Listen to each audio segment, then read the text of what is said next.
জুলাই গণঅভ্যুত্থান শুধুমাত্র রাজবন্দীদের মুক্তি করেনি, রাজাকারদেরও মুক্তি করে সংসদে পাঠিয়ে দিয়েছে। এই ৭২-এর সংবিধানটা যদি কোনো মতে গায়েব করে দিতে পারে তাহলে জামাতের ১৬ কলা পূর্ণ হয়ে যায়। জুলাই গণঅভ্যুত্থানের পরে একটা চক্র চেষ্টা করেছিল যে মুক্তিযুদ্ধের চিন্তা চেতনা আদর্শ এটা নিয়ে বাংলাদেশে কথা বলা যাবে না, এটা নিয়ে বাংলাদেশে রাজনীতি হবে না, এবং এটার উদ্দেশ্য একমাত্র এই রকমই ছিল যে এটাকে যদি দমন করা যায় তাহলে এটার বিপরীত শক্তিকে উঠানো যায়। সেইখান থেকেই জামাতকে ওঠানোর জন্য ৭২-এর সংবিধান চাই না, এটা বাতিল করতে হবে, এই রকম একটা ন্যারেটিভ দাঁড় করানোর চেষ্টা করেছে। কিন্তু আল্লাহর অশেষ ইচ্ছা, আমাদের মুক্তিযোদ্ধারা যেই মহান যুদ্ধের মধ্য দিয়ে, যে যুদ্ধটা শুধুমাত্র বাংলাদেশ পাকিস্তানের যুদ্ধ ছিল না, ১৯৭১ সালের মুক্তিযুদ্ধ ছিল পুরা বিশ্বের যুদ্ধ। এটা পুরা বিশ্বযুদ্ধ কেন আমি বলতেছি, এটা বিশ্বযুদ্ধের চেয়ে কোনো কিছু কম ছিল না। কারণ এই যুদ্ধে আমেরিকা অংশ নিয়েছিল, রাশিয়া অংশ নিয়েছিল, চীন অংশ নিয়েছিল, পাকিস্তান, ভারত, আশেপাশে সকল প্রতিবেশী রাষ্ট্রের সম্পৃক্ত ছিল।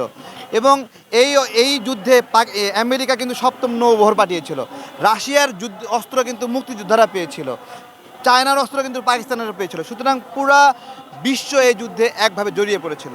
এইরকম বড় যুদ্ধের মাধ্যমে কোনো দেশ স্বাধীন হয়েছে সারা বিশ্বে কোথাও নাই। সেই যুদ্ধকে ডিফেমিং করে ওই যুদ্ধের কথা চলবে না, বয়ানাত চলবে না, এগুলো বলে জামাত কিন্তু সাকসেসফুলি লাভবান হয়েছে। শেষ পর্যন্ত কিন্তু আওয়ামী লীগ কিন্তু রাজনীতির বাইরে আছে, এবং সেই কারণে তারা কিন্তু বেশ কিছু আসন পেয়েছে। এবং বিএনপির ক্ষেত্রেও অনেক বিরোধী দল তারা নিয়ন্ত্রণ করতে পারে নাই, বিদ্রোহী প্রার্থী নিয়ন্ত্রণ করতে পারে নাই, যার ফলে তারা একটা আসন পেয়েছে।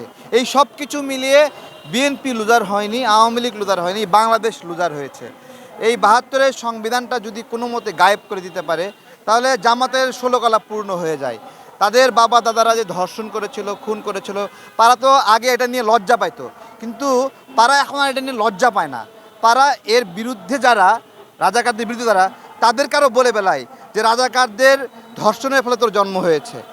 তারা এটা বলে রাজাকাররা তোর মাকে উঠায় নিয়ে গেছিলো। মানে রাজাকার সন্তানরা এখন গর্বের সাথে বলছে তাদের বাবারা এদেশের নারীদের উঠায় নিয়ে গেছিলো। তো এইটা আর কি আমাদের পাপের ফসল যে জুলাই গণঅভ্যুত্থান শুধুমাত্র রাজবন্দীদের মুক্তি করেনি, রাজাকারদেরও মুক্তি করে সংসদে পাঠিয়ে দিয়েছে। যদি ভুল ছিল, এখন বিএনপি কি আওয়ামী লীগ মুক্তিযুদ্ধের পথে ছিল বলে বিএনপি কি মুক্তিযুদ্ধের পথে থাকবে না? এটা জিজ্ঞাসা করছি, বলেন।